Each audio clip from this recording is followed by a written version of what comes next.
Good morning 10th class. आगे देखिए next question. What were the criteria used by the Mendeleev in creating his periodic table. Mendeleev ने क्या criteria use किया कि element को periodic table में set करने के लिए। नंबर 1, जो फिजिकल एंड केमिकल प्रॉपर्टीज़ हैं एलिमेंट्स की, उसने उसके अकॉर्डिंग एलिमेंट्स को अरेंज किया। जैसे उसने physical and chemical property match की, फिर एलिमेंट्स को अरेंज किया कि जिस जिसकी फिजिकल प्रॉपर्टीज़ और chemical properties chemical reaction match कर रही हैं वो एक तरफ और दूसरे एक तरफ। दूसरा क्राइटेरिया क्या था उसका, increasing order of their atomic mass. Atomic mass का इंक्रीजिंग ऑर्डर होता है जो, जैसे कि जिसका सबसे कम एटॉमिक मास है उसको पहले नंबर पे, फिर जैसे जैसे एटॉमिक मास बढ़ता जाएगा वैसे वैसे एलिमेंट्स को अरेंज करते जाएंगे। ठीक है, नेक्स्ट क्वेश्चन देखो। Why do you think the noble gases are placed in the separate group. ऐसा आप क्यों सोचते हो कि जो नोबल गैसेस हैं उसे सेपरेट ग्रुप्स में रखा गया।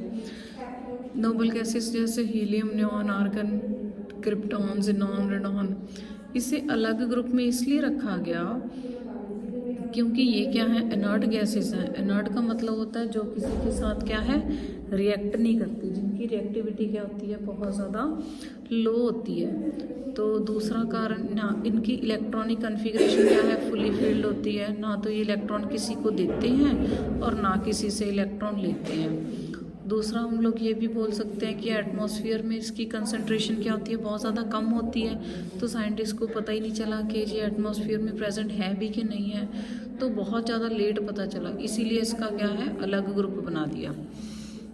Nobel gases helium, neon, argon, krypton, xenon, radon placed in a separate groups because these are the gases, inert gases हैं जो रिएक्ट नहीं करती और एलिमेंट्स के साथ, क्योंकि इनकी प्रॉपर्टी क्या है, रिजेंबल ही नहीं करती किसी के साथ। ठीक है, आगे देखो पेज नंबर 90 पे फर्स्ट क्वेश्चन देखो। How could the modern periodic table remove the various anomalies of the Mendeleev periodic table.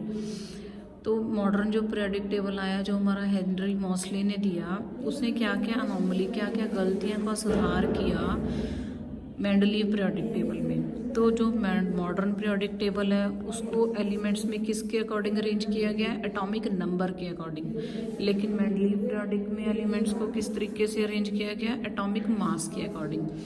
More over जो प्रॉपर्टीज़ हैं एलिमेंट्स की could be explained with the more precision when the elements were arrange on the basis of their increasing atomic number. जब उसने Henry Mauchly ने elements को उनके increasing order of their atomic number के according arrange किया, तो elements क्या है, ज़्यादा अच्छे तरीके से डिफाइन हुए। नेक्स्ट क्वेश्चन देखो। Name 2 element would you expect to show the chemical reaction similar to magnesium.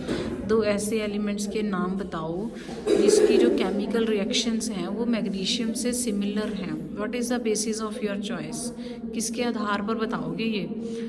जो मैग्नीशियम है उसकी केमिकल रिएक्शन एक तो कैल्शियम के साथ, एक बेरिलियम के साथ सिमिलर है। तो जैसे इलेक्ट्रॉनिक कन्फिग्रेशन पहले मैग्नीशियम की देखो, मैग्नीशियम का एटॉमिक नंबर है 12, तो क्या लिखेंगे 282, यानी कि इसके वैलेंस इलेक्ट्रॉन कितने हो गए 2। कैल्शियम का एटॉमिक नंबर है 20, इसके 2882, इसके भी वैलेंस इलेक्ट्रॉन कितने हो गए 2। तो बेरिलियम का एटॉमिक नंबर है 4, इसकी कन्फिग्रेशन क्या हो गई 2 and 2, मतलब वैलेंस इलेक्ट्रॉन कितने हो गए 2 हो गए। So all of these have, क्या कॉमन हो गया इसमें, मतलब सभी के क्या हैं 2 वैलेंस इलेक्ट्रॉन हैं। ठीक है, इसीलिए इनकी केमिकल रिएक्शन भी क्या होंगी, सेम होगी। नेक्स्ट क्वेश्चन देखिए। 3 ऐसे एलिमेंट के नाम बताइए जिसकी आउटर मोस्ट शेल में एक इलेक्ट्रॉन है। Lithium, sodium and potassium. या फिर 2 ऐसे एलिमेंट के नाम बताओ जिनकी आउटर मोस्ट शेल में क्या है, सिर्फ 2 इलेक्ट्रॉन है, that is magnesium and calcium. या फिर 3 ऐसे एलिमेंट के नाम बताओ जिनकी आउटर मोस्ट शेल क्या है, फुली फिल्ड है, तो वो कौन से हैं, helium, neon and argon. Clear हुई बात। तो नेक्स्ट क्वेश्चन देखिए, question number 4। Lithium, sodium and potassium ये 3 मेटल्स हैं और तीनों के तीनों वाटर के साथ जब रिएक्ट करते हैं तो हाइड्रोजन गैस लिबरेट करते हैं। तो इनमें क्या सिमिलरिटी और पाई गई इन एलिमेंट्स में, तो वो आंसर कर रहा है दीज एलिमेंट हैव, इनके आउटर मोस्ट शेल में क्या है 1 इलेक्ट्रॉन होता है, तो their valency is 1। Lithium, sodium and potassium में ये चीज़ क्या है, कॉमन पाई गई है।